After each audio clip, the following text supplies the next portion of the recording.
Magandang umaga, ngayon po ay araw ng Martes, August 29, 2023. Update po muli sa lagay ng panahon.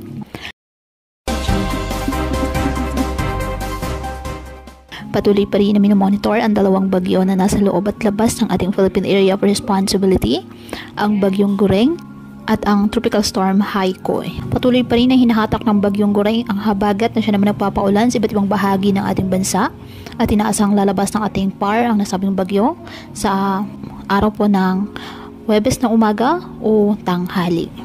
Samantala ang bagyong Haikoy naman ay inaasang papasok ng ating area of responsibility sa Miyerkules ng gabi o Huwebes po ng umaga at papapangalan itong Hana ng Pag-asa kapag tuluyan na pong nasa loob ng ating area of responsibility.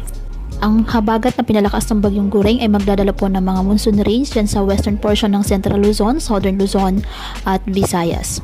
Ngayong araw ang Aurora, Bataan, Bulacan, Metro Manila, Calabarzon, Mimaropa, Bicol Region, Visayas, Dinagat Islands, Camiguin at Zamboanga Peninsula ay makakaranas ng mga pag-ulan dahil pa rin po sa habagat at ng bagyong Gureng. Samantalang may gale warning pa rin nakatas ngayon sa Isabela, Batanes, Cagayan, Bubuyan Islands, Calayan, Northern Coast of Ilocos Norte, Aurora, Bataan, Zambales, Palawan, Romblon, Marinduque, Occidental Mindoro, Oriental Mindoro, Batangas, Quezon, kasama ng Polillo Islands, Catanduanes, Camarines Norte, Camarines Sur, Albay, Sorsogon, Masbate, Burias Island, Antique, Aklan, Capiz, Iloilo, Guimaras, Negros Occidental, Bohol, Siquijor, Cebu, Leyte, Southern Leyte, Northern Samar, Eastern Samar, Zamboanga del Norte, Surigao del Norte, Misamis Oriental, Camiguin, Agusan del Norte at Dinagat Islands.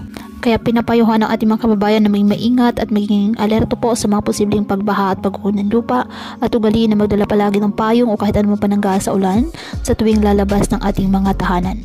At yan po muna ang update sa lagay ng panahon ngayong araw. Muli patuloy po tayo na mag-ingat at palaging tandaan, God loves you.